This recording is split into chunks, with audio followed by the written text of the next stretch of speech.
So it's the Fitpod podcast with Nasser Munir. Today we have an incredibly special episode. Take one.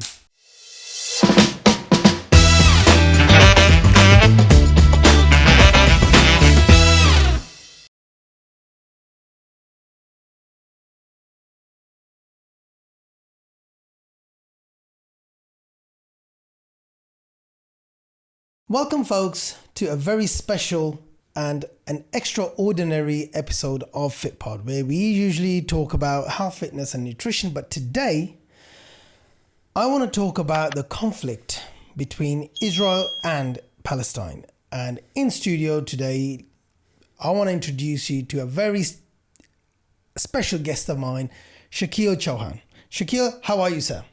I'm absolutely well as can be under the prevailing circumstances that are befalling the world right now. Now, before we move forward, I would like to give you a quick little introduction to Chohan. He's a very well-known player in the professional personal development world. He's a speaker, trainer, and a coach who's also taken a keen interest in global geopolitics. And I think he's the perfect person to talk about the issues that we have in our lives today. Thank you. So, first of all, I want to know a bit about, the history of Zionism and where did they come from, what started it, what's the plan, what's the agenda, a bit so the listeners kind of see, okay, this is what it is, The background. Yeah, the background. But and before we get into it, I would just like to condemn all the innocent lives that have been lost on both sides of the fence, because, as a Muslim, we don't hurt or kill anyone innocent. So that, I think, is very important to put out there so people know we're not here just to kind of push our narrative, but just to educate people what's right and wrong. Correct. That's it. Thank you. I agree. Yeah. So I'll let you Thank you. take control and let's educate us on Zionism and what it's all about. So first of all, before I go into that, I just want to go back to the initial introduction. Mm-hmm. And you talked about the Israel-Palestine conflict.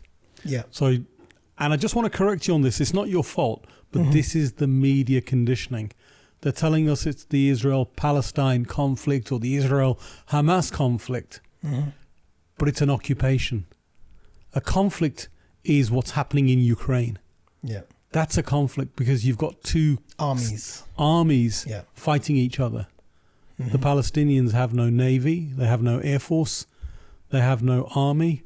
What they do have is a group of very dedicated citizens who want to expel and repel their oppressors and their colonizers, their invaders. So let me just go back to history. Yeah. Zionism is a political ideology made up by atheistic Theodor Herzl, who was born in, I can't remember, the early 1800s, I think. Okay. And he formed the World Jewish Congress or the World Zionist Congress or something like that. Okay. And they came up with this plan. Bearing in mind, these are atheistic people who I was still... just going to say that. Yeah, they're atheists. I mean, I can't imagine a Muslim... Jews believe in God. Well, Jews right? believe like us. They believe in the one God. Yeah. They believe in the God of Abraham, Moses. It's quite interesting that an atheist has started something for a religious group. Yeah, for a religious group. What for? Well, here's the thing. 60% of Israelis who are meant to be, and it's meant to be the Jewish nation, okay, the Jewish state, because that's what they call it. Yeah. Because it's an apartheid state, and they like to exclude Christians and Muslims and other minority groups who are there. but 60% of them, as reported by one of the top newspapers, Haaretz, in Israel, it says 60% of all Israelis are atheists. So the strange thing is they're atheists, but they believe God gave them the land. Okay. So there's a major contradiction in terms here. Absolutely. And so what they've done is they've crafted this identity, and they're trying to convince the world that they are a ethnic group. So you'll often hear of Israel being an ethno-religious state.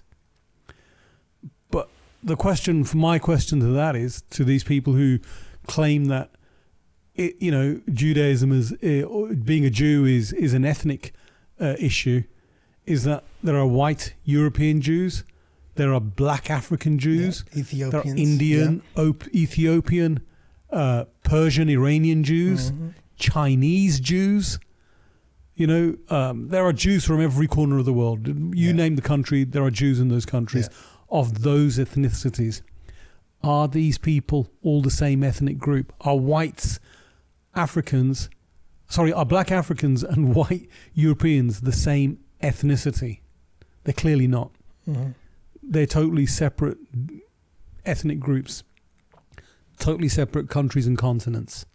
Okay, so I just wanted to clear that up as well, because a lot of people, what they do is they're indoctrinated by the language that's used, which they try and make into mainstream language.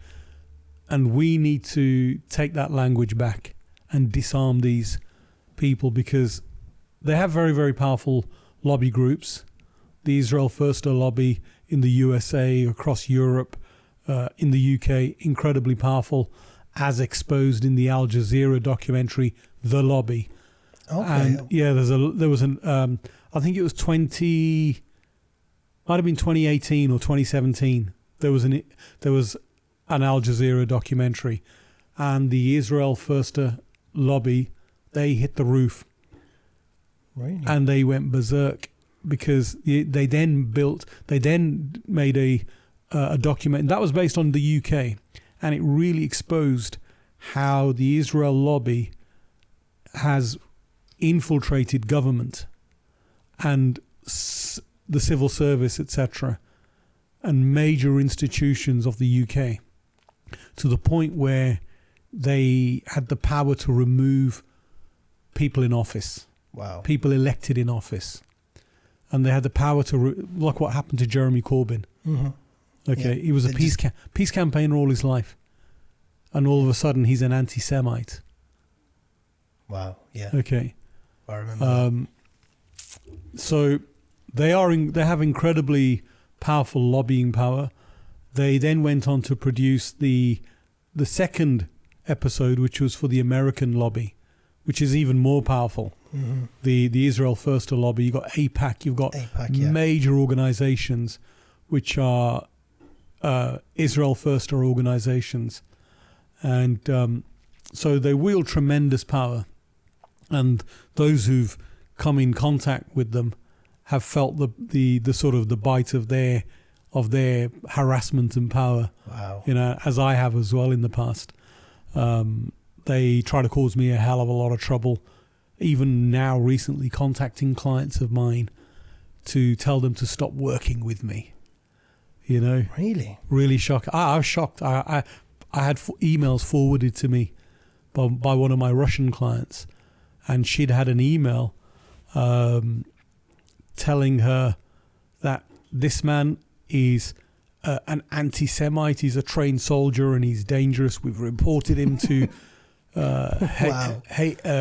to MI5, MI6, CIA, Mossad and GCHQ, all the intelligence services, and you must disassociate from him. She just laughed it off because she understood, their treachery and what they're up to.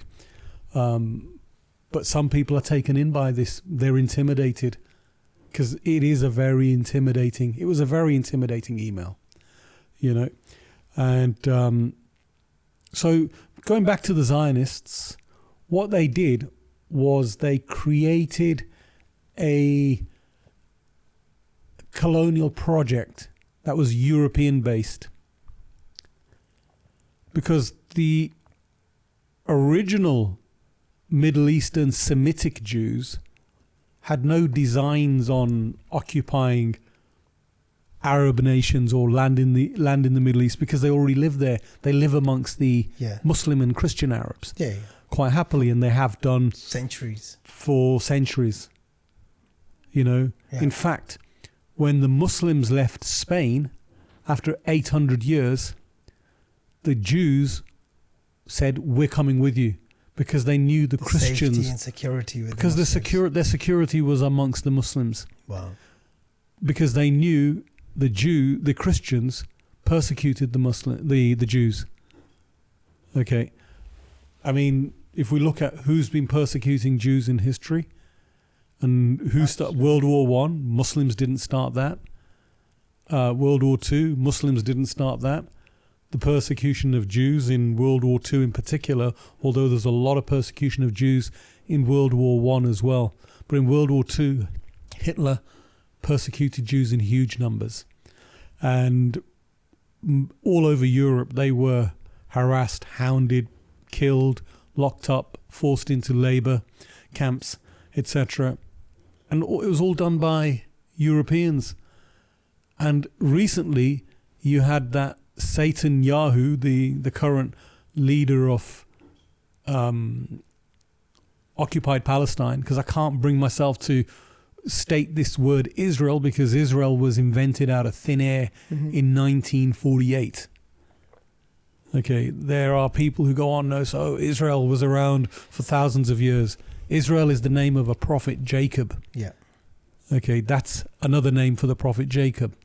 And they picked this name out of thin air. And if you notice, they don't call themselves Israelites, because the Israelites are a Semitic people. They call themselves Israelis because the leading power was a white European colonial power. They're not Semites.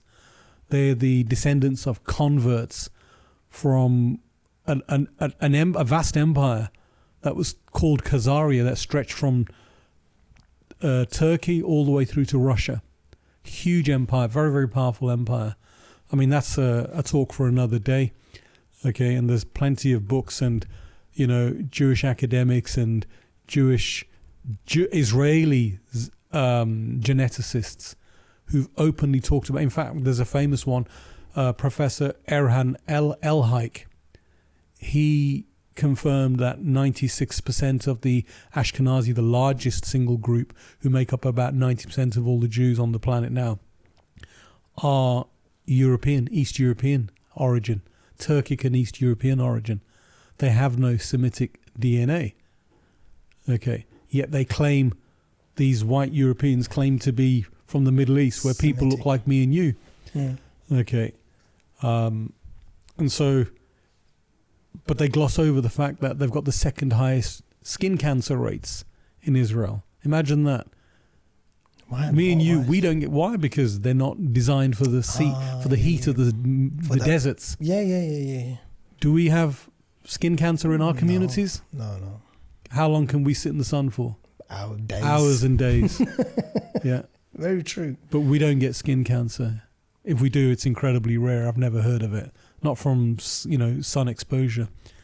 But we've got these Europeans colonizers in occupied Palestine who suffer skin cancer at the second highest rate in the world. I think the first might be like the Australians, because they do a lot of sun soaking, or it could be the Americans, in Florida or California or somewhere like that. Okay, because the amount of exposure they give themselves to the sun. So why? Okay, that's a bit of a history. So we went on a bit of a tangent there. Yeah. So why did they choose Palestine? Well, or was it just like they didn't choose Palestine initially? They were looking at many other territories. They looked at Kenya, Uganda, Madagascar. The island famous in the Disney cartoons. Okay, they looked at that. They looked at a slither of land in the Midwest in the USA, desert land area, which might resemble Palestine or parts of Palestine. Excuse me. Okay. and maybe one or two others. But I know there were at least four. Argentina did Argentina too. Yeah. In fact, there was another location in South Americas, which I can't recall which country that was, but they also looked at Argentina. And so it's really strange that if Palestine is their homeland, why they were looking at all these other countries too. I find it really, really odd. True. But because they should have just gone there.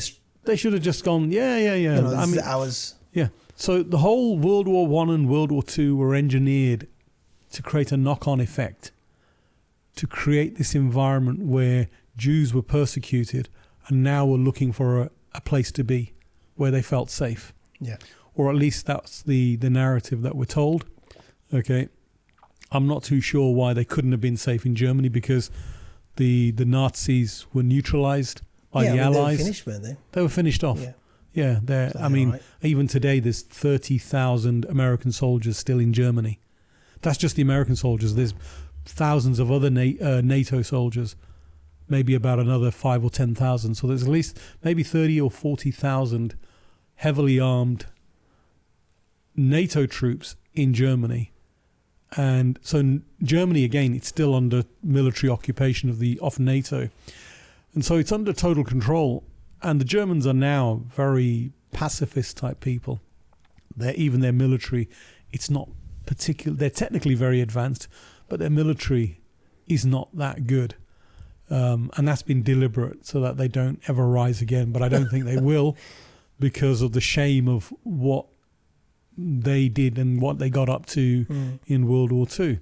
So they live in that continuous state of guilt.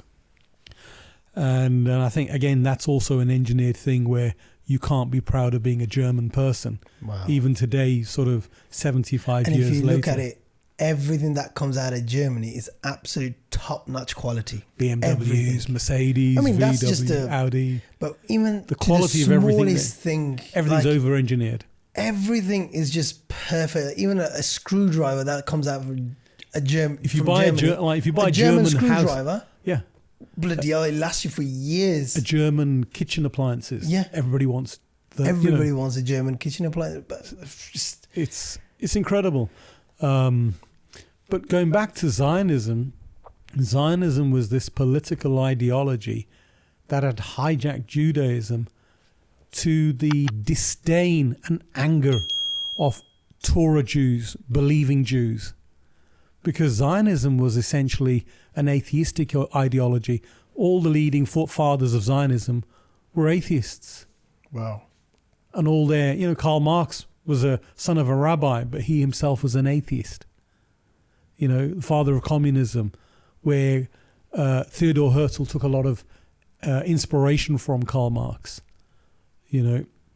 Now, these people, what they'd done was put the Europeans over a barrel to make sure Britain, under the Balfour Declaration, hands over Palestine to the Jews.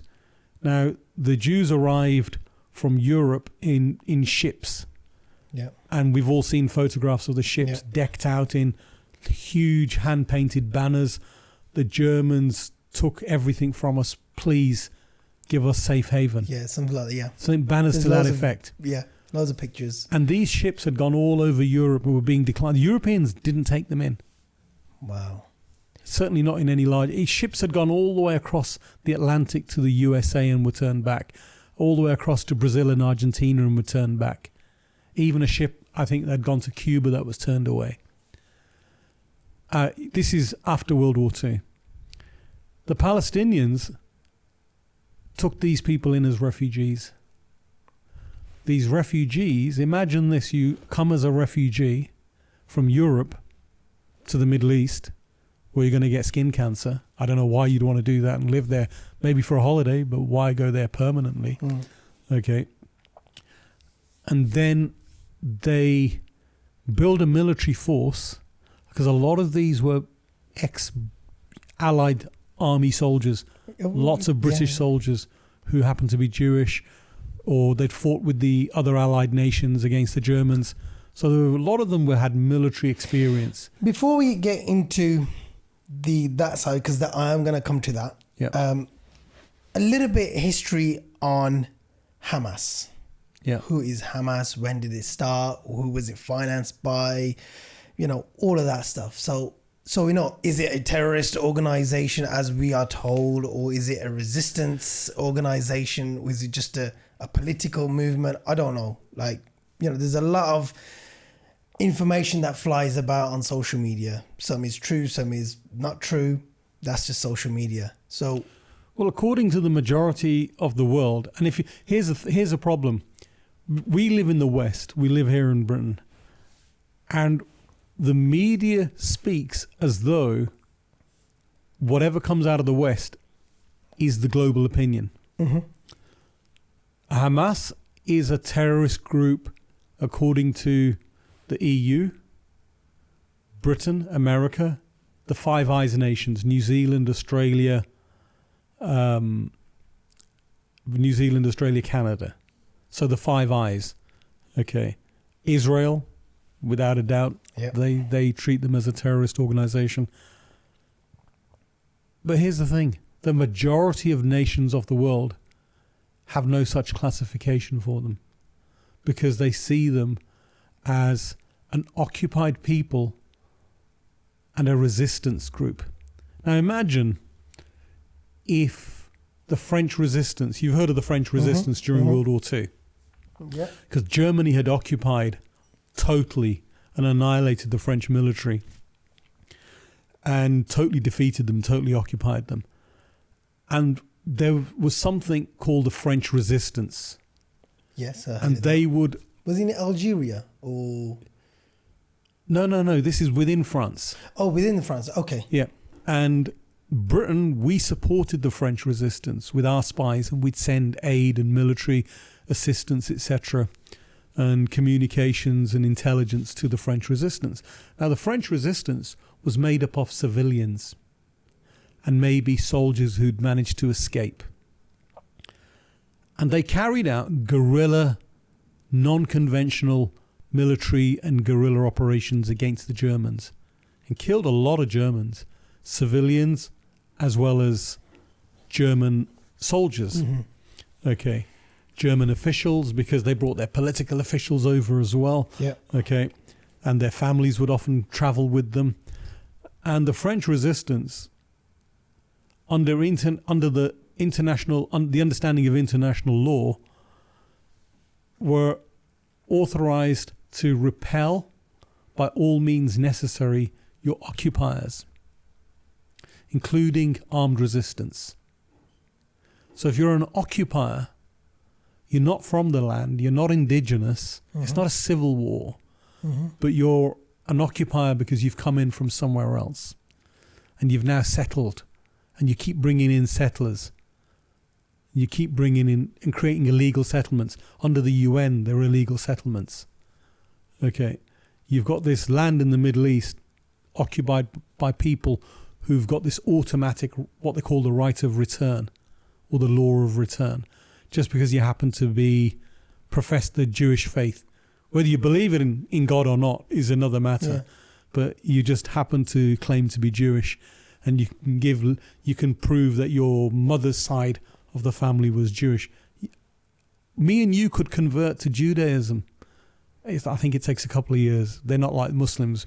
We do a quick, yes, I'm in, and we're in the family. Okay. And then with my credit score, I don't think I would. You wouldn't get in. So imagine me and you converted to be Jews. Yeah. And it's, I don't know, 2 or 3 year process, because they don't really like newcomers, because they treat anybody with suspicion, and they really want to make sure you're the real deal. But imagine we did. We would have the right to go and live in Palestine, occupied lands, and take possession of a stolen home that belongs to a Palestinian who's now living as a refugee, maybe outside of Palestine, in other parts of the world, or living as a refugee in the West Bank or in Gaza. Gazans, almost all of them, are refugees of other parts of Palestine where they were kicked out. Okay. Wow. So you've got this crazy thing going on where You can be a black Jew, an African Jew, a Chinese Jew, an Indian, an Afghan Jew. There's one Afghan Jew left in Afghanistan. Okay, he's not interested. And you've got about 30,000 Iranian Jews in Iran who are not interested. They're happy to be Iranians. Okay. But you've got Jews from all over the world, Indian Jews, Nepalese Jews, Chinese Jews. You've got zero connection to that land. Your bloodline has got zero connection to that land. But just because you're a Jew. But because you profess that particular faith, you qualify under what they call it, aliyah, right of return. It's a Hebrew word, aliyah.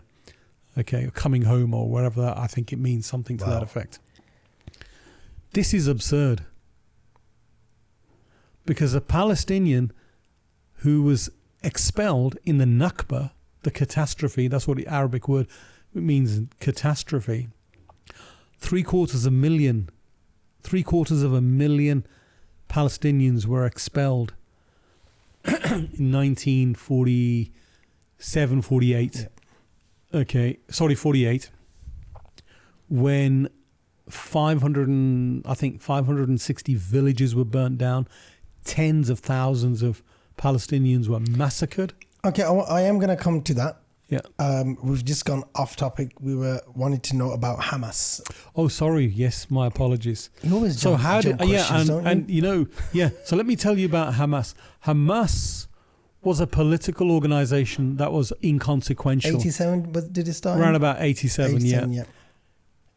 PLO, the Palestinian Liberation Organization under Yasser Arafat, who was the general secretary or the head of like the equivalent of the president of Palestine or the prime minister of Palestine, was internationally incredibly popular. It was, yeah. And making great progress. And he was secular as well. Imagine that, he's secular. Why? Because Palestinians are Christians, Muslims, Jews, Druze. Anybody who lived in Palestine. Yeah. There's multiple religions there. Yeah. Yeah, the main religions were the Muslims and the Christians. Yeah. Then there were minorities of Jews and Druze and but they all lived other groups. But they all lived together as one family. Kind of thing. Yeah, they did.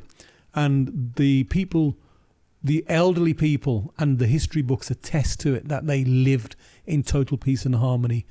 There's even interviews now of people who passed, and you've got the videos of elderly Jews and Arabs in particular talking about how they lived in each other's houses, they looked after each other's children. Yeah. They went to school together and they lived together, they worked together. It's just normal. Business. It was just like normal, just like we live here today. Yep. We don't live in a ghetto where we're all isolated from each other. We live in peace and harmony, like normal with the native white British people. Yeah. It's exactly the same over there. Hamas was funded by the Israelis because they had a religious slant. And they brought them to prominence through funding. And Netanyahu boasted about it in 2019, that to create the divides, we need to keep I mean, this is not a conspiracy theory. This is checkable. You can pull down it's tweeted everywhere. He boasted about how we must keep funding Hamas, because it gives them the excuse to fund what they're doing. To do what they're doing now, to go in hard. To go in and what they call mowing the lawn. See, that's what I was thinking the other day. Like, if Gaza, they say nothing goes out or nothing comes in of Gaza, right? Yeah. It's an open air prison. Concentration camp. No, concentration. A prison. Yeah. If it's a prison, you have a sentence and you have an end date. Yes. Yeah. It's not, prisons you get fed well. Yeah, true. Yeah, I mean, you get bodybuilders in prison, bigger than you. Okay. And so, but a concentration camp. There's no end date. There's no expiry date. There's no expiry date. And you're given the most meager rations. Now, Hamas is in Gaza, right? Now, nothing goes in or out without the checkpoints, without, the Zionist checkpoints. The security of it. So, my question I was thinking about, where do they get these guns from and ammunition from? How does it get in? And how does it go out? Like, if they can bring all of that stuff in, I'm sure they can. There must be some kind of backing from someone or something. I don't know. Yeah. Well, Hamas learned very well from the Warsaw Ghetto during World War II, where the Jews built, where they were locked up in these ghettos. Yeah, famous one being the Warsaw Ghetto. And then there was a revolt where the Jews had had enough, and they were basically fought back. But they were being starved. The Jews were being locked in this open air encampment, and nothing was allowed in or out, and they were basically treated like animals. Wow. But what they did was they built tunnels underground, and they built a network of secret tunnels that the Germans didn't see and find. And so Hamas learnt from them. Another question. And they implemented the same. See, in the 1920s when World War II happened and all of that stuff, fine, maybe they got away with it because there was no such technology of thermal imaging and x-rays and stuff like that. But today we have that. Yeah. And can they not just scan that area and see the tunnels? They can do geo-scanning and everything. Exactly. You can see underground tunnels. So that just goes to show that they know where everything is. They know Look. You can't say to me that they've got secret. They're not secret. Israel is the most advanced nation on the planet when it comes to surveillance. They are the global leader in surveillance systems, in cybersecurity. They are more advanced. In fact, all the top American companies operate from Israel. IBM, Intel, they're all over there. See, and that's what, when people say, oh, they've got underground tunnels and this, they've got network of, fine, they probably have it. But the question is, if they are, and in today, like it says, thermal imaging, x-rays, you can see behind walls what's happening. I'm sure they know what is going on. So they're not exactly secret. And where if they're really, my question is, if they're really wanting to get rid of Hamas, they would get rid of the tunnels because they'll know where it is. See, they'll know the footsteps, the footprint. So obviously somebody is funding it, to keep it going. Well, look, they've got a massive spy network of traitors, first of all, who report back to the Israelis. The Israelis do a lot of leveraging against Palestinians. So let's say, for example, you've got, bear in mind, most Palestinians are Muslims. Yeah. Okay. And, Palestine, like any other Arab country or Muslim country, they're very practicing Muslims and practicing Christians. Okay. And if they catch them, because they're monitoring everything they do, if they catch them on a porn site, or if they catch, maybe, I don't know, they might have use that as a blackmail. They might have some indiscretions. They've done something they shouldn't have done, or been with somebody they shouldn't. And they're use humans that, at the end of the day. Yeah. And they blackmail people. Mm-hmm. And they leverage this over people. So this is one of the techniques. And here's the thing. They know everything. They know everything. They know all the communications. Yeah. They've got everything tracked and scanned. They know all the movements. They have the mobile number of every single Palestinian. They have the social security number of every Palestinian. And does that include the Hamas as well? The members all of of Hamas? Them. Because Hamas members are just ordinary citizens of the Palestinian people, aren't they? Mm-hmm. They're part of the resistance. Right, yeah, of course. They're not some outside force or whatever. Yeah. They are they're mostly young men who are fed up of living under occupation. Yeah. Of a foreign force. Anyone would. How long can you? 75 years. Wow. Imagine you're locked up for 75 years. Your grandparents were living in occupation.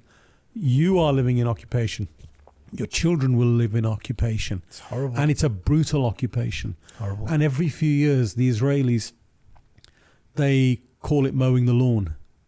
This is a term they use, mowing the lawn, meaning we'll go and attack them and create will go on a bombing campaign. There is no other military in the world that routinely bombs the civilian population under its control and supposedly under its protection. Because if you're an occupier, you have a responsibility of protection to the people you occupy. Yeah. But there is no other nation that bombs those people under their supposed protection with fighter jets, with tanks, it's with terrible. artillery, and blows up whole apartment buildings. Not just whole apartment buildings, just blows up whole districts and streets. So, you know, when they say Hamas have underground control bases and command centers, has anyone ever seen? I mean, look, we've seen little snippets of tunnels, short little clips. Well, but nobody's tunnels are okay, fine, but I'm talking about a command center. I don't think. I mean, what under how a are they, hospital? You need major mining equipment to put all that together. They Exactly. don't have that. They've got shovels and their hands because the Israelis control What goes in? what goes in. out. Look, you can't get a wheelchair in. You know why? Because wheelchairs are made of steel tubes or aluminium tubes. The excuse is that they'll turn them into weapons. I can tell you now, I've fired all sorts of weapons. Okay, you can't make a rifle out of A wheelchair. out of a wheelchair. It's not a James Bond film, is it? No. This is real life. This is not Wow. James Bond, and it just doesn't work. Okay, it's stupid. So, And- in your opinion, do you reckon Hamas is still being funded by Israel or not anymore? I don't know. I mean, it's difficult to know. Will they fund them in future? I mean, here's the thing. They talk about getting rid of Hamas. Hamas is an idea. It's a revolutionary idea. You can never get You rid of can't- Hamas. And you can't defeat an idea. because it's the people that are fighting you. The people. It's the people, yeah. So will they continue to fund them in the future? I doubt they're funding them right now because it would be very embarrassing. Yeah. But I wouldn't put it past them. But yeah, I mean, here's the thing: they are the Zionists, occupiers. They're known liars. They've lied about everything. They lied about the hospitals. They lied about phone recordings that were supposedly between two Hamas fighters celebrating how they're calling their parents. And these were found by independent people to be two separate recordings put together, spliced. Oh, wow. And then they tried to convince people that the hospital, the Christian hospital, the oldest hospital in Gaza, 200-year-old building, they tried to make out that the Palestinian rockets misfired. Well, first of all, Palestinians don't have a 2,000-pound bomb that can destroy a whole building like that and cause such extensive damage and wipe out 400 people. Palestinians have fired Hamas has fired 36,000 rockets since the Hamas coming to power. Since 1987? No, since they came to power, which was it 2000 and early 2000s. Right, okay, yeah. How many Israelis were killed on the back of 37,000 rockets? I think it was a few hundred. 37,000 rockets. They never had anything powerful enough to do it. They're glorified fireworks in metal tubes. That's what they are. Mm-hmm. In fact, the impact of the metal tube landing on the floor does more damage to the ground, than the explosive charge that's held in it. Yeah. Okay, because they can't carry much weight. They are literally glorified fireworks. They did not have the capacity to level a hospital. And then the same happened when they attacked a church. And then the Israelis thought, stuff it, nobody believes us, our lies. And they bombed the Jabalia refugee camp twice with 6 one-ton bombs. I mean, these one-ton bombs are huge, 2,000-pounder plus bombs. They're enormous. They level whole blocks. They used 6 of them on the one refugee camp. Wow. And openly stated it. We were going for one Hamas commander. But they don't care. There is no other military in the world who would have done it. Look at Russia. I'll give you an example. Russia has been at war with Ukraine on a full-scale military war, full-scale operation, tanks, aircraft, artillery, everything. Yeah, huge tonnage of munitions has been dropped both ways. Yet the number of casualties, civilian casualties in Ukraine in 20 odd months is barely 1,700 people. And I think about 400 or 500 children. Very regrettable deaths. Okay. But that's with a full scale. That's with a full scale war. Okay. With two armies. Who are very well equipped, because the Ukrainians, although they're not as powerful as the Russians, they're one of the biggest armies in Europe. Wow. Okay. You've got the Zionist occupiers who've killed, from the reports I saw today, I think a lot of figures are saying 10, 11,000. I saw a report today of 13,000. Let's go by the lowest number at 10,000. There must be more under the rubble. But there's thousands more under the rubble because they don't have the lifting gear. Because when they do try to rescue them, they're bombed again. The rescuers get bombed. I mean, they blew up 50 ambulances, a convoy of 50 ambulances heading for the Rafah border. I heard and the that. excuse was there was they were carrying Hamas soldiers from left to right. Well, what, they're carrying them out of Gaza when they need them to fight? Yeah, I don't know. This is their excuse. They lie, knowing that they're not going to be challenged and questioned by the Western powers. This is the problem. And this is why we've got our unelected Prime Minister, Rishi Sunak. Okay. And we've got Herr Starmer, okay, the head of Labour, who ousted his boss, Jeremy Corbyn, who was a peace activist. They need warmongers. Herr Starmer is a human rights lawyer, openly said that the Israelis, the Zionists, have got the right to cut water, food, aid, all of these things, electricity. These are war crimes which are clearly stated in the Geneva Convention. Wow. And you cannot remove and repatriate civilian populations, and they forced all these people to flee from the north of Gaza, which they need cleared, and I'll tell you all about that in a moment, why the north is important to them, to the south. And then when they got to the south, they bombed them in the south. So just in a nutshell, Hamas is, to me and for the majority of countries in the world, they're a resistance group, and not a according to the Western nations who are in the minority, they're a terrorist organization. I'm happy to side with the majority, because they are fighting people who are in occupation of their land. They came after, they were coming in from the early 1900s, and there was no major problems at that time. But when they came in mass numbers during 1945, and they came in huge ships, they came with the intention of one day stabbing their hosts in the back. Imagine I come to your house, I'm homeless, and you give me your room. Let me ask you this question. Now, moving on away from our first segment of the show, now I want to talk about and educate people on illegal occupation, the apartheid, the murder, the resistance, and do Palestinian lives matter? Palestinian lives do not matter to the Western powers, who hold the most military power on the planet. But they do matter to what is known as the Global South, who are the overwhelming majority of countries. 120 countries out of about 190 countries voted for a ceasefire at the UN.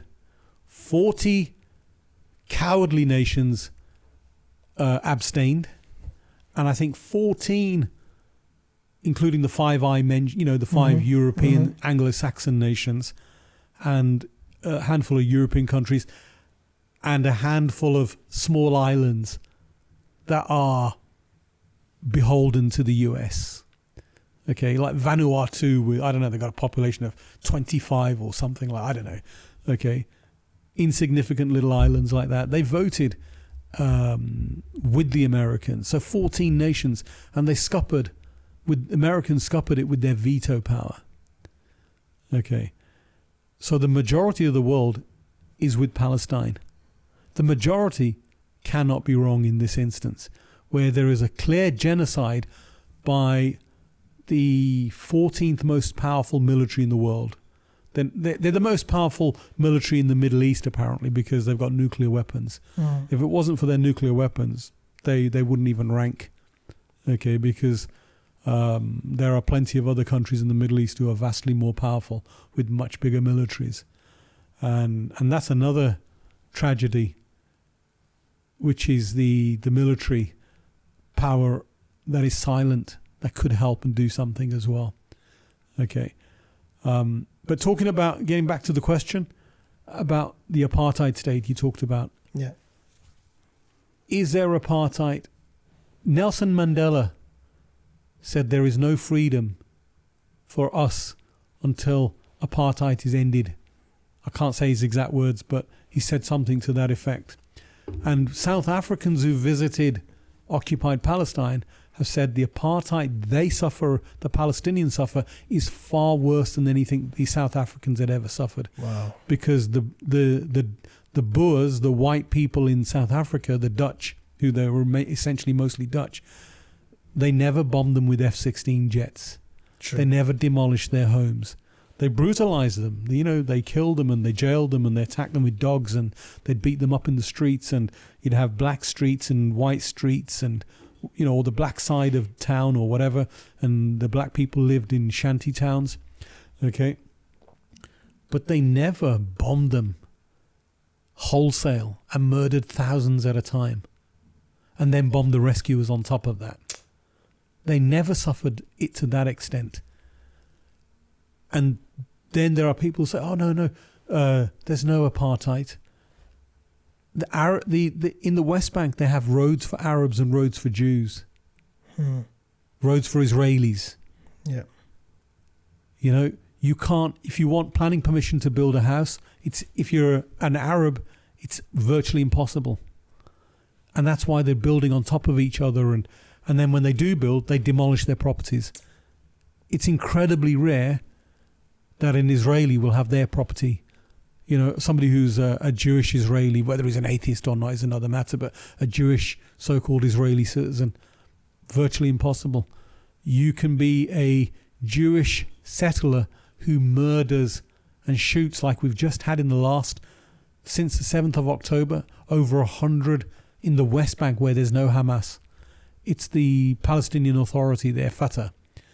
Over 100 Palestinians have been murdered by Israeli so-called civilians because they've all got guns. They all carry assault rifles. And these are virulent, violent, rabid Zionists, extremely religious zealots. And I've seen so much footage just yesterday, you know, in front of the soldiers, just walked up to a Palestinian picking up his picking olives off his trees. They just shot him for no reason. He had no conversation with them. They just found him and they shot him. And they do this in front of Israeli police and soldiers. They suffer no consequences. See, this is the problem. Is that not apartheid? Yeah. That's the problem. Like, they say Hamas is the problem, right? Okay, for argument's sake, it is a problem. But in West Bank, it's not exactly, you know, there's no grapes Hamas. And... Well, there's no Hamas in the West Bank. Yeah. They kill Palestinians there on a regular basis. Exactly. That's what I'm saying. It's not exactly paradise for them on that side. I mean, if it was, then you can say, yes, okay. Life is very difficult for them. Hamas is the problem in Gaza, but in West Bank, it's good where there's no Hamas. Do you know what I mean? So if it was in that sense that West Bank Palestinians are living great, it's fine, it's good because there's no Hamas. But in Gaza, it's Hamas and that's the problem. Then you can say, okay, fair enough. But it's not good on both sides. So they're suffering on both sides. Hamas is not the problem then. That's the conclusion that people are coming to. And that's why all over the world, there are protests in every major city of the world, and this is a big embarrassment for the Western powers, in particular the USA and London, where last weekend 500,000 people turned out for the pro-Palestine rally. Yeah. Which was called a hate crime? They called it a hate march. Yeah. By this, what's her name? Cruella Braverman. Yeah. Okay. Wallace and Gromit looking thing. Okay. She is a very, very hateful coconut.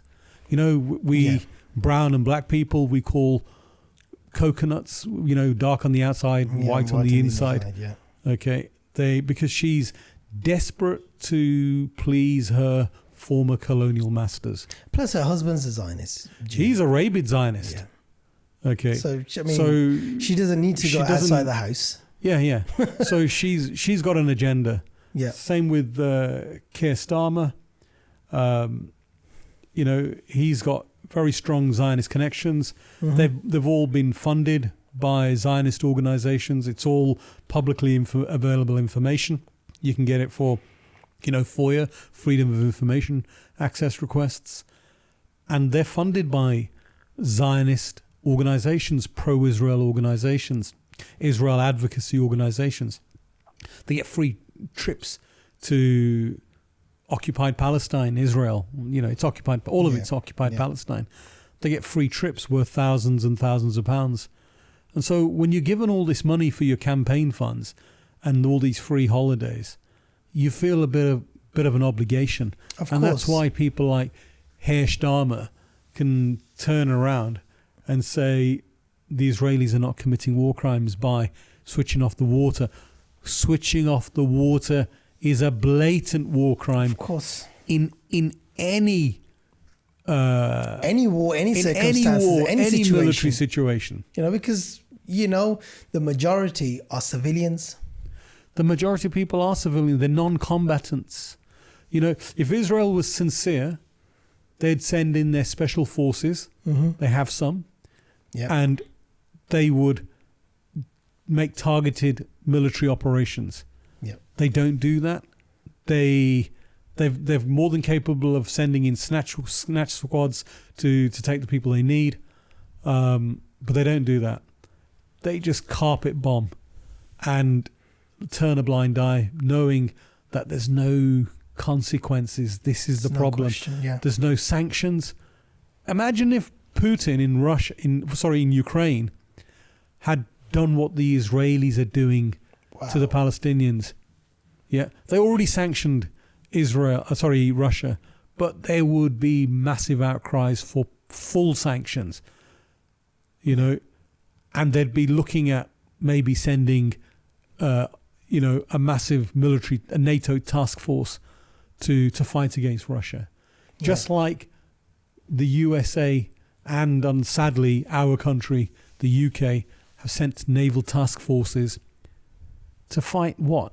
Hamas, a group of guys who are essentially civilians. They're not professional soldiers. You know, they're people who in the daytime might be a butcher, a baker, a teacher. Wow. You know, or that's if they've got a job, because 60% of the youth of Gaza before the massacre were unemployed. You know, but I tell you what, there is something about the Palestinian people. They have no fear. This is incredible. And they have total faith in God. Yeah. Okay. They speak of how God will help them because they see that the Arabs are dead around them. The Arab leaders are dead. You know, there are more dead Arab leaders than dead Palestinians because they see the martyrs are always alive. Okay. But they have such tremendous faith. And the amazing thing is they don't talk about when they're interviewed, they don't talk of vengeance. No. It's not once been heard from the Palestinian side. You hear it from the Zionists and their rabid supporters. Flatten Gaza. Give them hell. You know, nuke the place. Like We've got Israeli ministers demanding a nuclear attack on Gaza. See, this is what happens when a liar is trying to Cover the tracks. or make the lie into a fact. They will just shout and talk over everyone and make themselves heard. Yep. You know, Thing is, when you've got access and control of the media, that's the single most powerful tool that shapes people's opinions. that's it. And they care little for the opinions of people outside of the Western powers, I think. Okay. But here's the thing.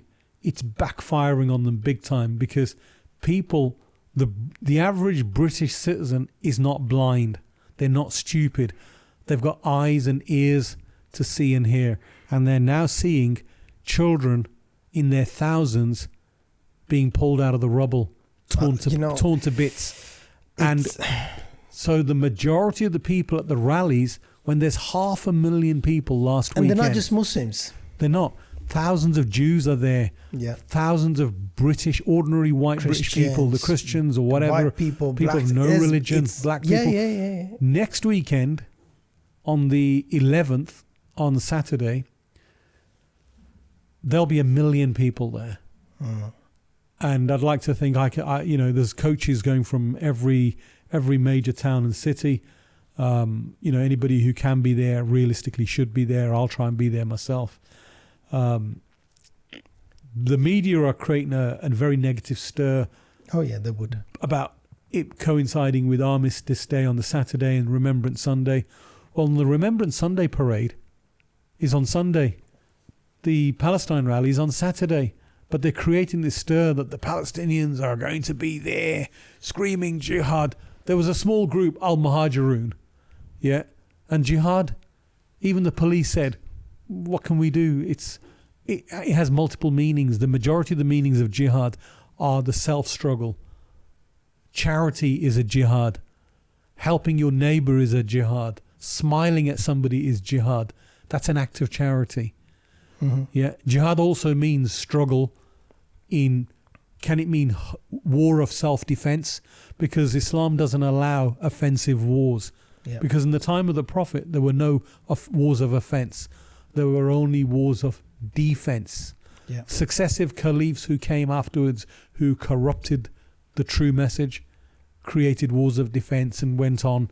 They copied the Greeks and the Europeans and the Romans and went on, massive expansions and building empires. Mm-hmm. Okay. But that did not happen during the time of the Holy Prophet. Okay, peace be upon him. Peace be upon him. But we're now controlled by the media, but the media control is loosening. That grip is loosening. The average British person is seeing through the bullshit, and they're attending these rallies. Mm-hmm. Because I guarantee you, I'll be there on Saturday, inshallah, as well. And the majority of the people will be native British people. Yeah. Non-Muslims will be the majority. Just like they were on the previous rally, where 500,000 turned up. Wow. Okay. The narrative is being broken. And what I call the regime, because nobody elected this current government. They're self-appointed. Rishi Sunak was elected by nobody. Yeah. Okay. He just got thrown into it. Boris Johnson was ousted because of his lies and his corruption during the COVID. And then what's her name? The woman, I can't remember her name now. Theresa May? Not Theresa May. Oh, the other one. The useless woman who she lasted about a month. Okay. I can't remember her name now. And that's how little she was in the office. That's how insignificant she was. Can't you remember her name? Yeah, because they selected her amongst themselves, and then Rishi Sunak, they selected amongst them. And he's a WEF, World Economic Forum puppet. He's a banking puppet. His wife and his family have got major shares in Infosys, which has a $1.5 billion contract with the Israeli military. And they have no interest in this war stopping because they're profiting and they're making bank on the back of the massacre of Palestinians. It's just so sad when you see these videos of children. If they were, I was talking to my wife about it, it's like when you have two armies. You have soldiers. Soldiers die on each side. That's different. Soldier, you've signed up to become a soldier by your own will. And right? You're risks. trained. Yeah. You're a trained personnel. But when you see innocent civilians, children, women just get absolute butchered for no reason, just but for their own political gain, that is just heartbreaking. You think there's a future, there was a generation amongst these people, these children, they would have. And this. Sorry, let me just have a sip of this tea. Yeah.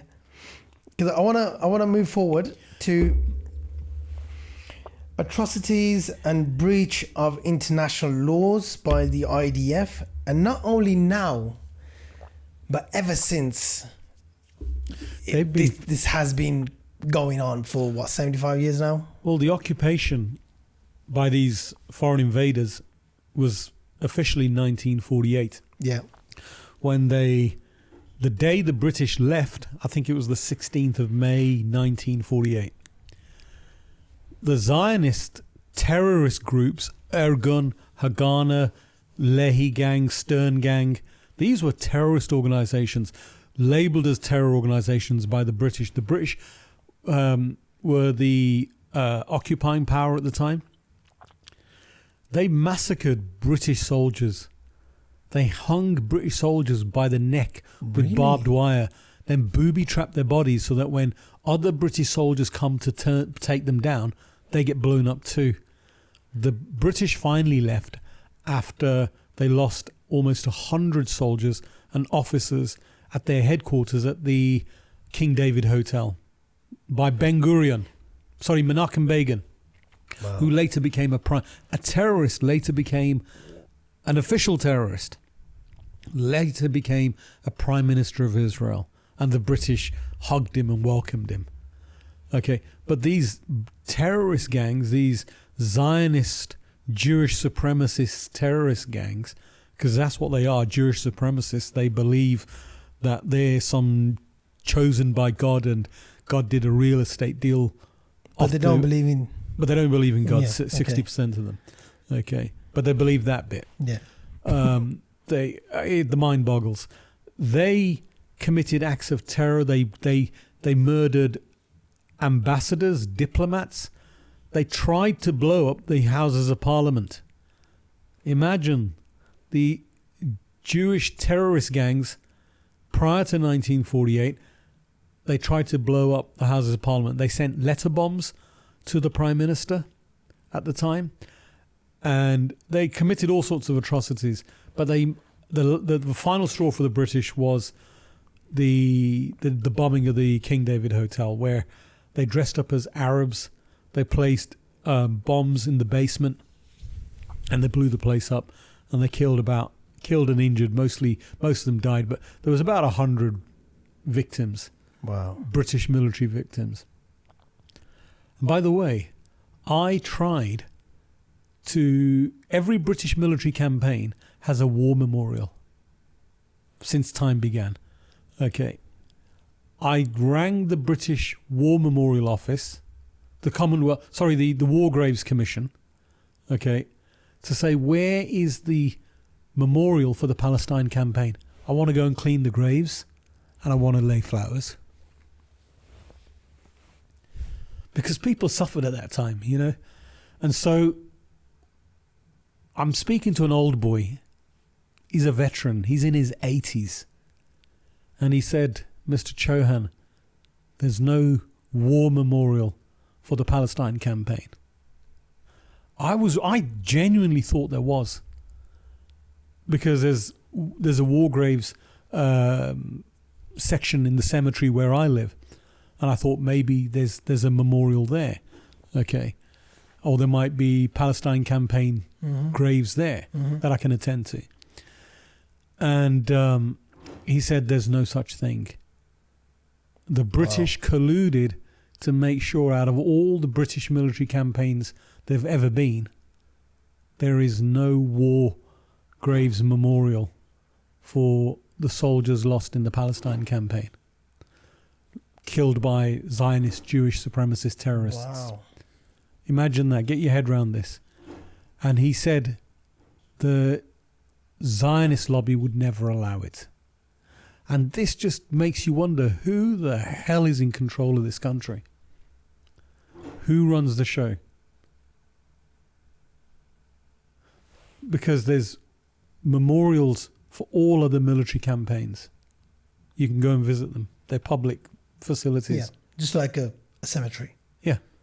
You can go and see them. Huge marble memorials or pillars with the names of soldiers, etc. on them. And there isn't one for this. Wow. Because they want to keep it buried. Why? Because Britain was up to their eyeballs. Not the British people. The regime. Yeah. You know, the elites, the government, the people in power, the people making money.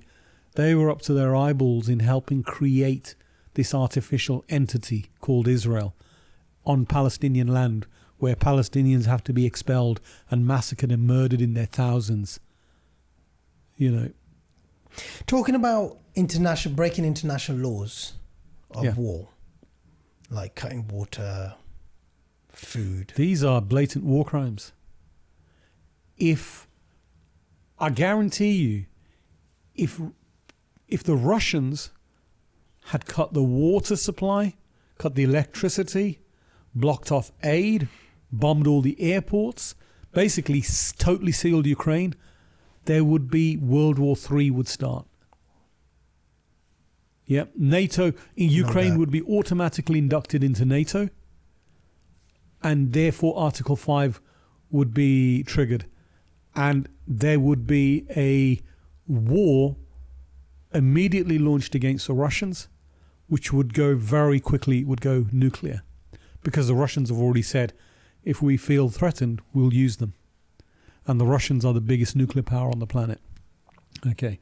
But the sad thing is, in the event of nuclear war, there's no winners. Now, in terms of war crimes, okay, it's a war crime when you attack civilians.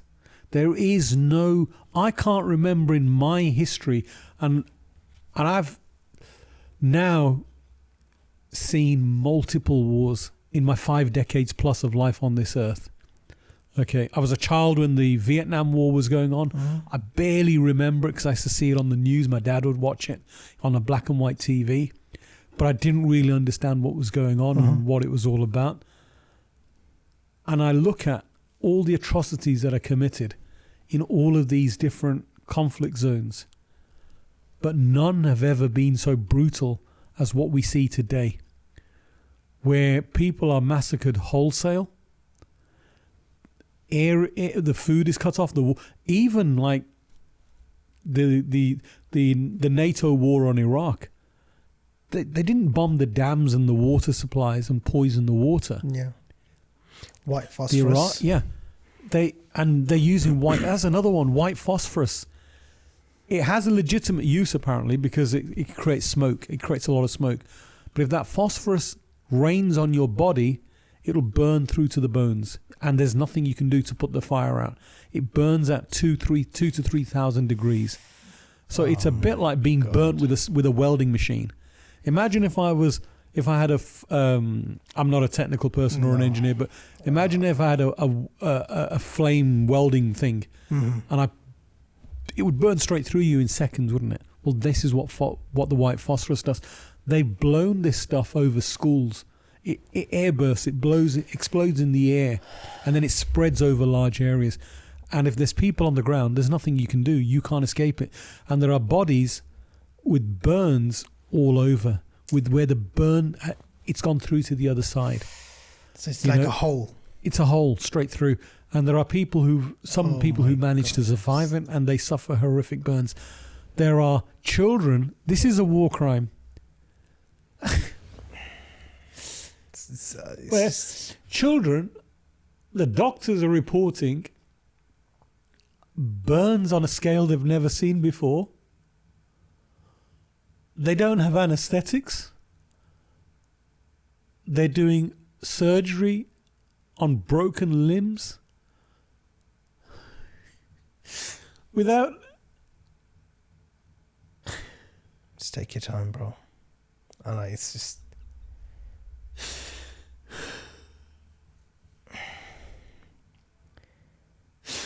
It's difficult.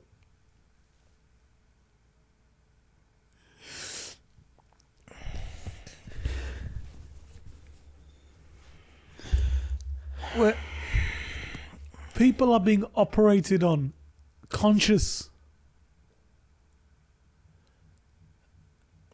and they're having their limbs amputated because they're being caught in those who've managed to survive.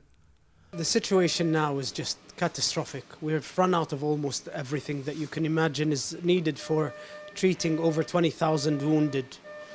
There's no space in the hospital. We have over 2,000 wounded patients in hospital that had a bed capacity of around 600. And even the most basic of supplies we've run out. We've run out of dressings, we've run out of intravenous fluids, we've run out of blades, sutures. Anything that we require is either finished or in the last few boxes left in the department. The numbers of patients continue. The number of children as a percentage is increasing with each air raid, and we are getting more and more phosphorus burns. We are getting more and more thermal burns, and we've just been told by the hospital administration that they are a day away from running out of fuel. Is white phosphorus being used? Kay, the laws of armed conflict do not prohibit the use of Is it being used? Explosives. And I don't have any instances where it has been used, but it can be used. Thank you for the clarification. Thank you for the clarification. You're saying it's not been used. I'm going to take your word for it, sir. You're on the ground.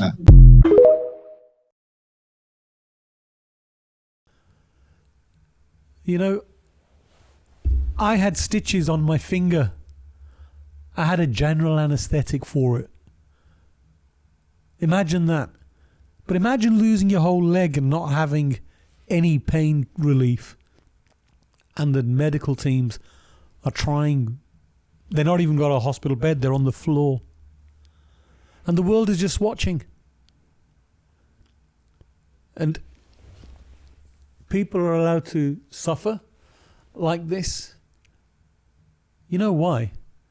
Because there's too much money in it. And I just want to touch on something before we move on. Yeah. The whole reason, and I mentioned earlier, I'll tell you why they're clearing the north. The north of Gaza is where the huge gas fields are. Yeah. They're under the Gazan land, and they're also in gas the ocean. And oil, isn't it? Yeah. Gas and oil. Yeah.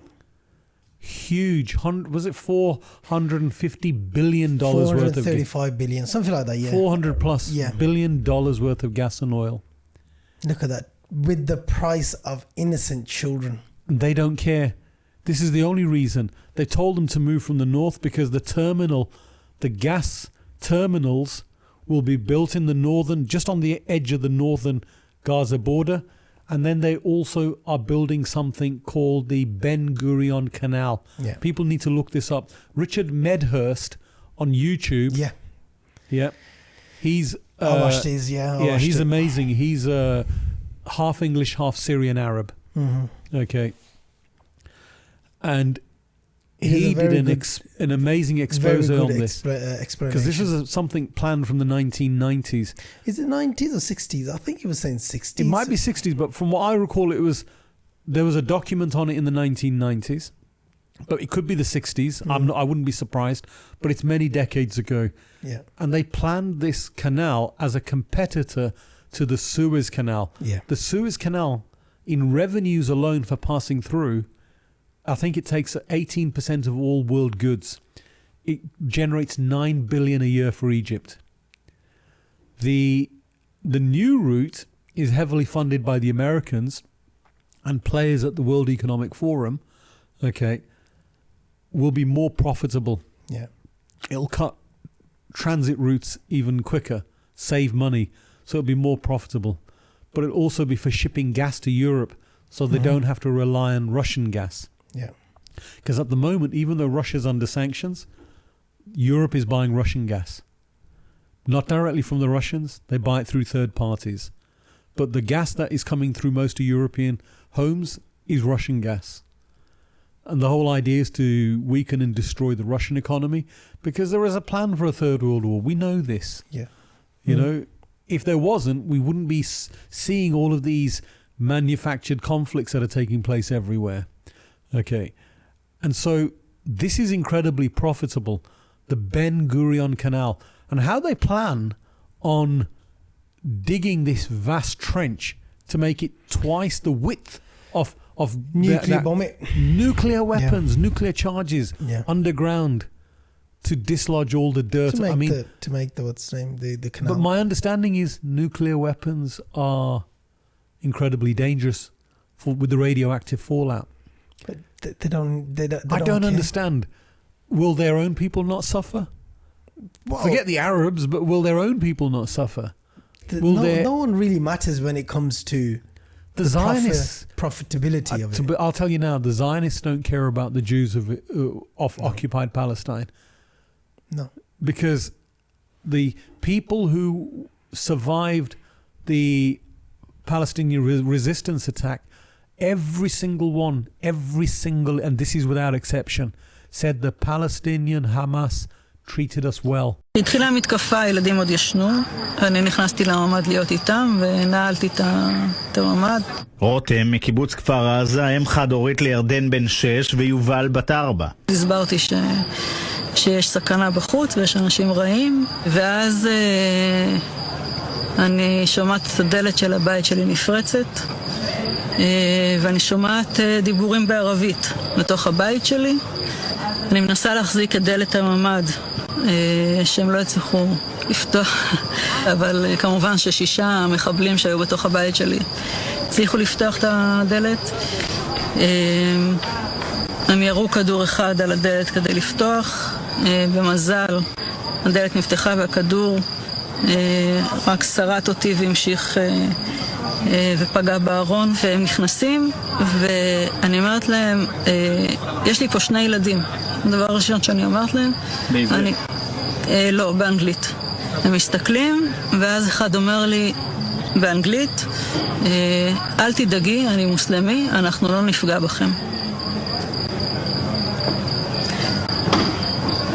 זה תפס אותי מצד אחד בהפתעה, מצד שני זה הוריד לי הרבה לחץ, וישבתי עם הילדים שלי, והמחבלים הביאו כיסא מהפינת אוכל, היה מחבל חמוש כל הזמן איתנו בממ"ד, והשאר מסתובבים בבית. אחד מהם רואה על השיש בננות, אומר לי, אפשר לאכול אחת?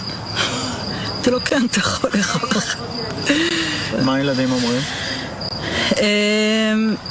הגדול קצת יותר נלחץ, הקטנה לא ממש הזיז לה, הייתה עסוקה בטאבלט שלה. מה שכן הפחיד אותם קצת זה הנשק. היה איזה קונסיליום שלהם ליד הממ"ד די בהתחלה, הם דיברו בערבית, ובן שלי שואל אותי, הם עכשיו חושבים איך להתנצל? אמרתי לו שכנראה שלא. הם היו אצלי בערך 2 שעתיים. בסוף השעתיים האלה אחד מהם סוגר לי את דלת הממ"ד והם יוצאים. זהו. וזהו.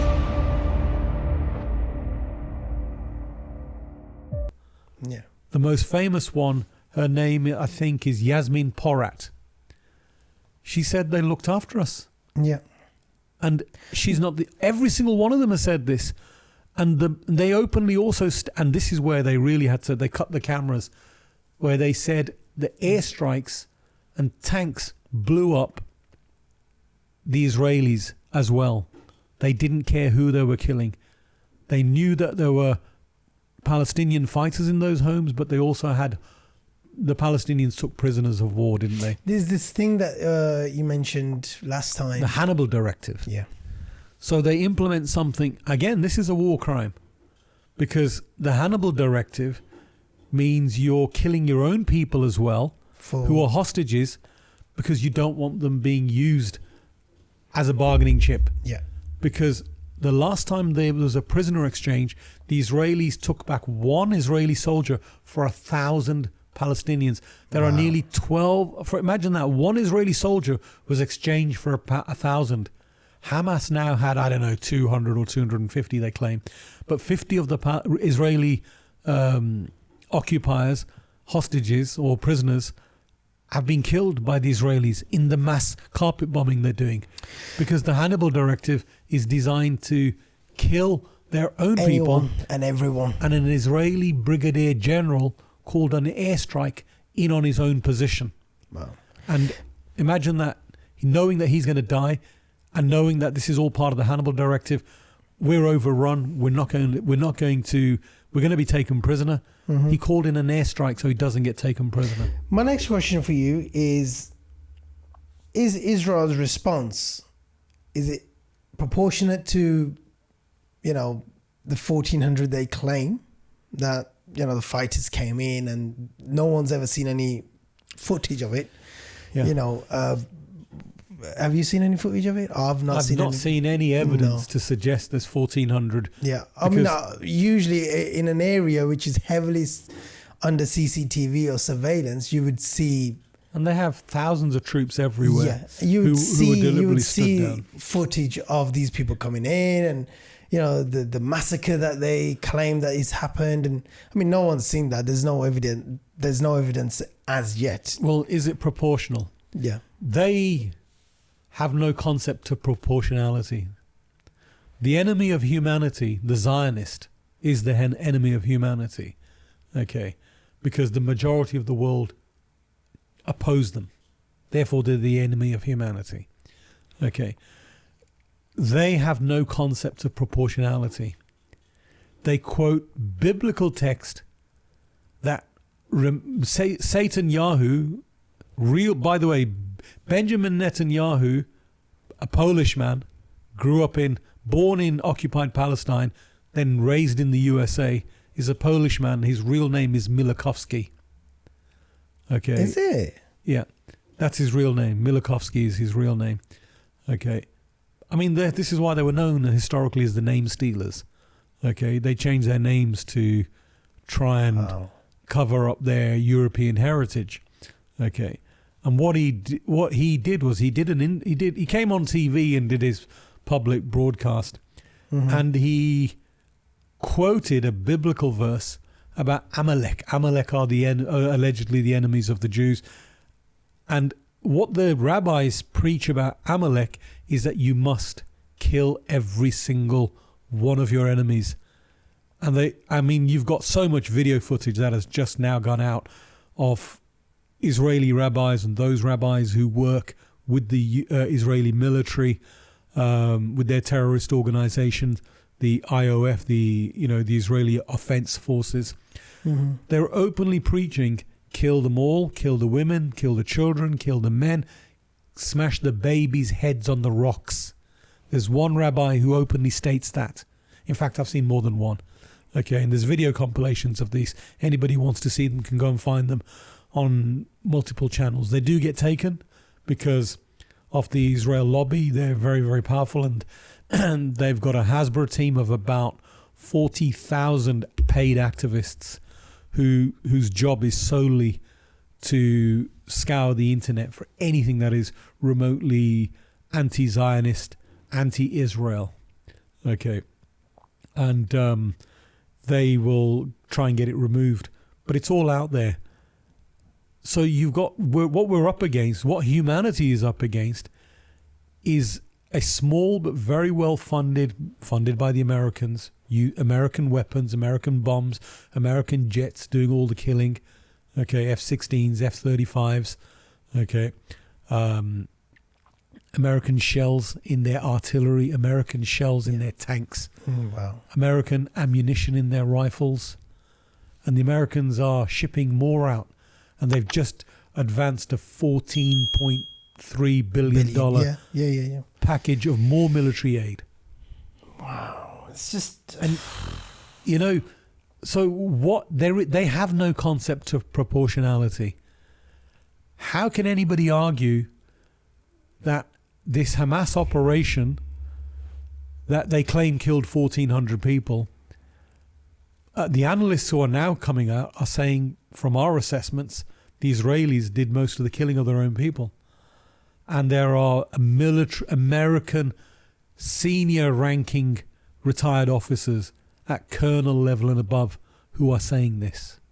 Colonel Douglas McGregor, Lieutenant Colonel Scott Ritter, who's also a UN weapons inspector, okay, Colonel Richard Black, are saying the Americans, the Israelis, it looks like, from the testimonies of the survivors in the kibbutz, are saying it was our tanks, our Apache helicopters, and our fighter F-16 jets that bombed us, knowing we're in here. In where, sorry? In their houses. Oh, right, okay. They bombed them. They bombed their own people, basically. Yeah, they need a narrative, don't they? Yeah. And so... to blame it on did someone. Hamas kill soldiers? Yes, they killed hundreds of soldiers. Look, killing soldiers is a different thing. Well, that's a legitimate target. Yeah. Yeah. A military target is a legitimate target. Did they slaughter and behead 40 babies? That's a proven lie. Yeah, that started off and then they apologized. And they're still pushing it. The thing is this. Once a lie gets hold, it keeps getting pushed. You know, the raping of women. Again, a blatant lie. Not a single of the surviving women has claimed that the women were raped. Mm-hmm. So ask the women who are alive. Apparently they were mentally unstable. You know. If you imagine you're on a military operation, you've now got sudden, and you're pushed for time because you don't know the Israelis, because the Palestinians who've spoken up have said we were shocked that the Israelis took 6 to 8 hours to respond. Their plan was to go in and come out and send in snatch teams and take back prisoners, kill as many soldiers as possible, but also take... I mean, most of the prisoners they've got are soldiers. Okay. And I don't know, maybe 50 to 100 were civilians. Okay. But that's no different from what the Israelis are holding 12,500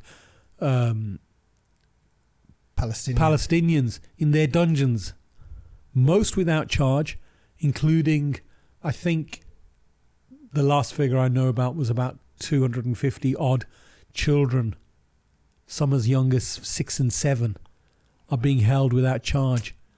I mean, what charges are you going to put on them?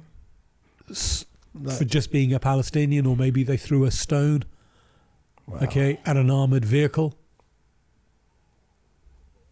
This is what they're in for. But they pick you up for no reason. You know, if you fly the Palestinian flag, or you dare to stand up to a soldier, an Israeli terrorist. They're not soldiers because they're terrorists. They're mercenaries.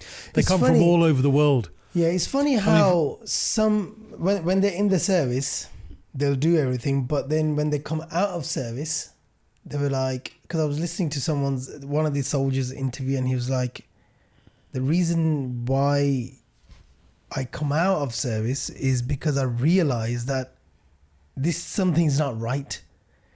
We're not protecting anyone, but we are terrorizing people. Yep. And mainly the Palestinians. There are lots of Israeli soldiers who... there's an organisation, I can't remember what it's called, Breaking the Silence, I think it's called.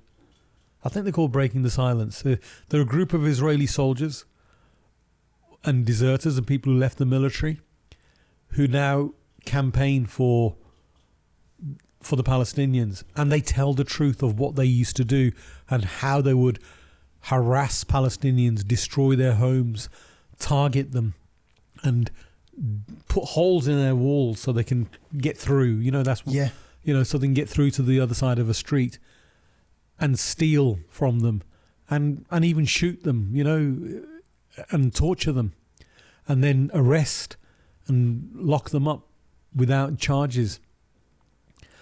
And, you know, this is just the tip of the iceberg of the crimes they commit, because when bodies have been returned, they're missing organs.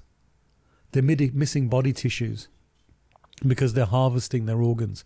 And this was something that was publicly admitted by the Israeli Health Ministry only a couple of years ago, that yes, we have been harvesting organs of Palestinians.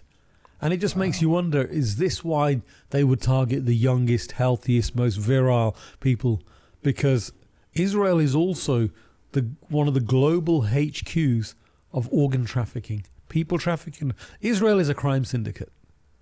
It's a global center of crime. Wow. You know, I mean, we can sit here and literally talk about hours and hours and hours about this. But before we finish, what can we do here as a community in the UK or around the world? You know, who should we go to? Are there any organizations, any groups that support the cause of Palestine? And I mean, doing it properly, you know, with proper channels, rather than, because shouting and screaming about it on social media doesn't do no good to anyone. well, I think Apart from awareness, which is good. Yeah. Right? Awareness is the most important thing. But what would be the next step doing it properly? I mean, okay, rallying, people go out to protest and whatnot. But do they actually work? Does boycotting work? Does, you know, so, and then again, question is with boycotting, what are the alternatives for us? For example, people want to boycott Coke and the drinks. Yeah. But that's not the only thing that's funding them. no. You know, I checked the list and the extensive. companies are It's full literally spectrum. everything. Every major household brand. Every single thing, there's a share, as a stake that goes towards It's that. very, very difficult. But here's the thing. If you now knowing, let's say, for example, major brands like L'Oreal, Puma, sports brands, you know, D&G and all of these major household names, what's the cleaning products company name? I can't remember now. It's just gone out of my head. But say like Nestle. Yeah. I mean, that's a major supporter. Starbucks, a major supporter. There are Starbucks going bust in 7 days, which is brilliant to see. Okay. Whole Starbucks restaurants have finished across the Middle East. And so I think what you can do, first of all, about boycott, sanctions, BDS they call it, boycott, divestment and sanctions. If your pension fund, for example, invests in Elbit Systems, which is they have operations in the UK. There are 8 people at the moment going through court for protesting and getting on the roofs of Elbit Systems factories. Israeli weapons are being manufactured in the UK. This is despicable. And 8 of those protesters who got on the roofs and they shut the factories down, they're being charged with criminal charges. So we need to support those people. You can look it up, the Elbit 8. Apparently they're talking soon. They're not in jail or in custody at the moment, but they are being charged. Okay. So look at the sanctions lists. You can go easily look them up on the internet. Go to the Palestine Solidarity Campaign website and similar websites. If you go on Twitter, you'll see dozens and dozens of, you know, peace organizations and Palestine organizations. Not just run by Palestinians, there are dozens and dozens of Jewish organizations. Jewish Voice for Peace, you know, is a major one. Okay, there's a whole. If you probably everybody's seen the rabbis at the Palestine rallies. Yeah. They're from a Jewish They are Hasidic Orthodox Jews. They are from an organization called Neturei Carter. Okay. And they are anti-Zionist Jews. There are thousands like this. Yeah. Okay. And they attend our rallies. I've been seeing those. My dad took me to Palestine rallies when I was a little kid. You know, as an 8-9-year-old, we'd go to London on the coaches. It was like a big day out for us, and amongst thousands of people. And as you got older, you started understanding what it was all about. But I also grew up in Manchester initially, where there's a large Jewish community. And our neighbours, you know, my dad's best friends were a Jewish family. Even when we moved to Birmingham, we'd go back and visit them. Okay, and we'd stay with them. They'd come and stay with us. Okay. And these Jewish people, they're not Zionists. Zionism is an abhorrence to their religion. Because the Torah says that they will have a state of their own, and they cannot unilaterally call a state. They'll have a sovereign state when their Messiah comes. Mm-hmm. Yeah, apparently they're still waiting for a Messiah. Yeah. Okay. And when that Messiah comes, but the Zionists have created their own Messiah, these godless, atheistic people who've appointed themselves as the Messiah and created their own state. Okay. So these are what they call true Torah Jews. Mm. They stick to the teachings of the Torah, and the Torah says you will live in exile, Yep. okay, until Till- such time Yeah. the Messiah for them comes. Yeah. You know. See now, sending letters to MPs. Yeah. Um, I wrote to my MP. I had a bit of a shock. I didn't really like my MP, Jess Phillips. She's a big loudmouth. She was very anti Jeremy Corbyn. She's the one who on TV said she'd stab him, but not in the back, in the front. Imagine that. She says this on TV. bloody hell. Okay. She said I'd stab him not stab him in the back, I'd stab him in the front. And she actually said, Wow. so I had an intense hatred for her. And her office is literally 200 or 300 yards from my home. And she never once knocked on my door. Her team only knocked on the door when it was time to vote. And I said, I'm not interested in voting for her. I'll vote. I'd be better off voting for National Front. Okay. Who want me thrown out of the country. At least you know what they want. I know what they want. With this, it's an unknown quantity. Yeah. But I wrote to her recently on one of the emails, because there's a lot of emails where you just pre-populated and there's a beautifully ready-made letter, and it asks them politely and professionally to state what their position is, and do they support the ceasefire and the immediate ceasefire without conditions. And to my surprise, this Jess Phillips, who was an ardent hater of Jeremy Corbyn, the peace campaigner, and the anti-racist campaigner, she was already on the ball. Wow. So I was very surprised. So one thing I mean, my lesson from that is be careful not to permanently judge people. True. And, you know, always keep an open door to people, and keeping a hand available to reach out to people.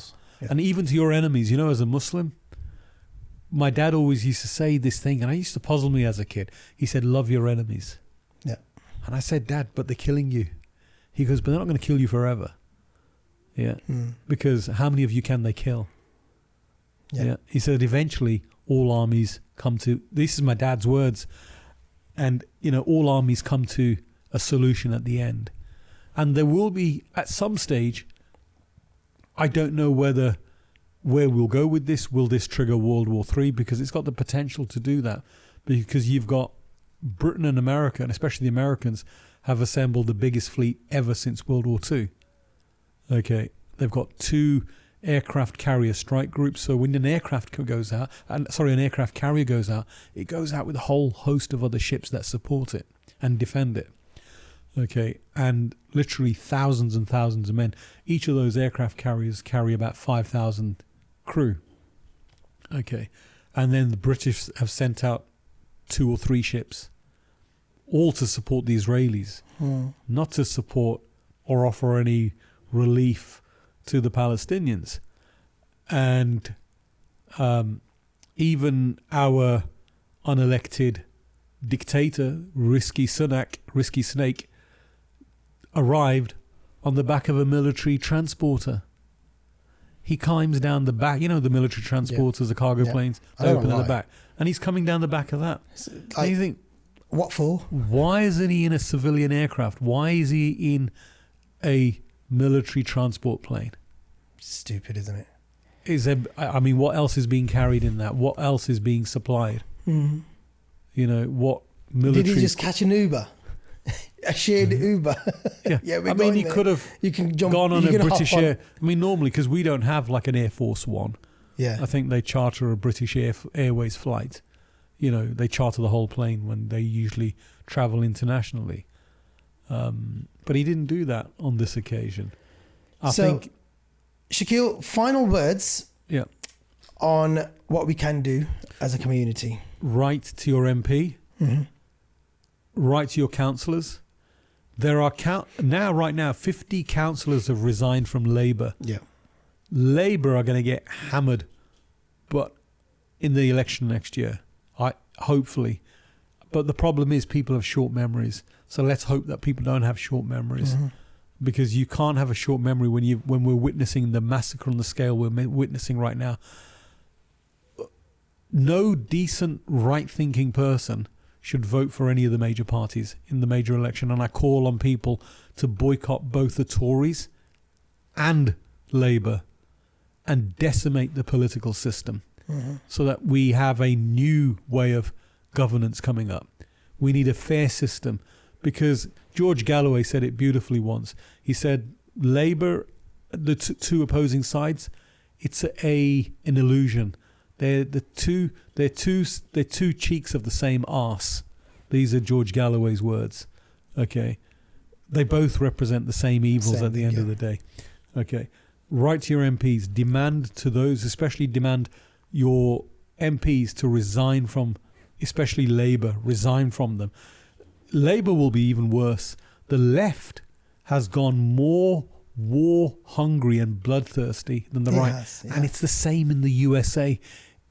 The Democrats are the bloodthirsty warmongers more so than the right-wing Republicans. It's unbelievable.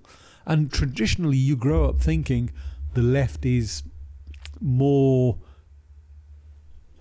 peace demanding. Okay. It's not the case. And it's certainly not the case anymore. The liberal governments, same with Justin Trudeau in the USA. I'm sorry, in Canada. Demanding war. No, we can't have a what do they call it? A ceasefire. Why can't we have a ceasefire? Why can't we have a stop to the killing? The genocide must... What they're saying is the genocide must continue. Go to the rallies, protest, boycott, sanctions. Now, I'm telling you, this hurts the economy massively. I remember when George Galloway organised massive convoys and organised the ships flotilla to Gaza, which the Israelis attacked one of the ships and killed 10 people on the ship, the Mavi Mara. Okay. The Israeli ports were so overwhelmed with goods and produce that nobody wanted. Their ports were stinking of rotten food and fish and vegetables because they couldn't sell it. It was hurting their economy massively. Wow. Okay. So do not think that you're one act, you're one person, but you're never one person. You're one of millions who are one of billions. That's combined power. That power is immense. Collective power. The collective power, when you've heard it, we are all Palestinians in our thousands, in our millions. There's a reason why they say this, because you're never just one person. You're always part of a family of humanity, and you must never forget that. There are millions more like you, and there are billions more like us. And that collective power is incredibly powerful, and it brings dictators and mass murderers to their knees. Definitely. I think that would be a perfect way to end this podcast today. Thank you. And it's one of those subjects that we can sit here all night, and I think it's been great. It's been very educational, not just one-sided in talking about. It's been more of an educational than just kind of shouting about the situation. Look, because that doesn't help anyone. We want to educate people. We want people to understand. And here's the thing. The Zionists want the world to believe that these Palestinians and the Muslims at large hate the Jews. No, nothing could be further from the truth. Yeah. I told you already, I grew up living alongside Jews in Manchester. My sister still lives there, although they can't live on the Jewish streets because the Jews won't sell properties to non-Jews, but they're still neighbours. Yeah. Okay. They're on the streets next door where the non-Jews are, but they still live together. They've just got these little sort of quirks where they like to live in their own tight communities. And there's nothing wrong with that. Which is fine. They're entitled to that. Okay. My sister tried to buy a house right in the middle and they wouldn't sell it. Oh, for 5 years. She had this particular house that she wanted and they just wouldn't sell the house. Even when she sent an English person to buy on her behalf, they worked it out. Oh, you're buying for such and such, aren't you? And we're not selling to you. So, I mean, that's fine. You know, they want to protect their little communities and that's entirely up to them. That's their choice who they sell to. But we, as kids, grew up in that environment. And we've always learned from Islamic history that the Jews had lived under peace terms with the Muslims. You know, especially, you know, the famous story of the 800-year rule of Spain by the Moors, by the Muslims and North Africans. You know, the Jewish tribes went with them. They flourished there. That was the golden age of Spain when Spain was at its wealthiest. Okay. When London was a village. Well, it wasn't even a village. London was like in the Dark Ages. Yeah. You know, where people bathed once a year. There was no such thing as street. Wow. You know, I mean, if you read about the cities of Spain, about how beautiful they were, and you know, they had sewage systems. They had full oil lamps everything. in the streets. Yeah. They had hundreds of hospitals and universities. They were a centre of learning. So people from all over the world would come to places like Baghdad, and they'd go to Spain because of the universities that were established there. So these were centres of learning open to the whole world. Yeah. And eventually, when the Muslim, as all empires, you know, fizzle out, but this was probably the longest living empire of 800 years. When they left and they were expelled by Ferdinand and Isabella, I think it is, the Spanish king and queen, the Muslims actually gave them back their council tax, what they call the jizya, but they falsely claim it like some second-class tax. It's not. It was a council tax on all people. In fact, Muslims, we paid more because we had to do military service as well. But they gave the money back, and the Jews said, no, we don't want this money. We're coming with you. Wherever you're going, we're going. If you're going back to North Africa or the other parts of Arabia, we're coming with you. Wow. Because the Christians will massacre us. Because they'll force them into Christianity, which is what the Christians had always done. When the Christian crusaders came in to so-called liberate Palestine from the Muslims, they massacred everyone. In a day, they massacred 10,000 people. Mostly, you know who they massacred? Arab Christians. And the diaries of the crusaders talked about the blood being knee-deep. Wow. You know, and they massacred the Christians and the Muslims and the Arabs. Why? Because they didn't look like white Europeans. Because those Jews were Arab Jews. Yeah. Those Christians were Arab Jews. The Muslims were Arab Muslims. Yeah. And the Arab Christians and Arab Christians, Jews, Arab Jews. Wow. Okay, the real Semites of that land. The people who have got a right to be there. Yeah. Yeah, and who are the Palestinians? The Palestinians are the Canaanites. They are their descendants. The Palestinians today are the descendants of the Hebrews. Most of those converted to Christianity 2,000 years ago. Then 600 odd years later, they most converted to Islam. But even to this day, I think something like 20-25% of the Palestinians are Christians. Wow. Shukeel, it's a deep history, and we could talk for days and we wouldn't cover the whole subject.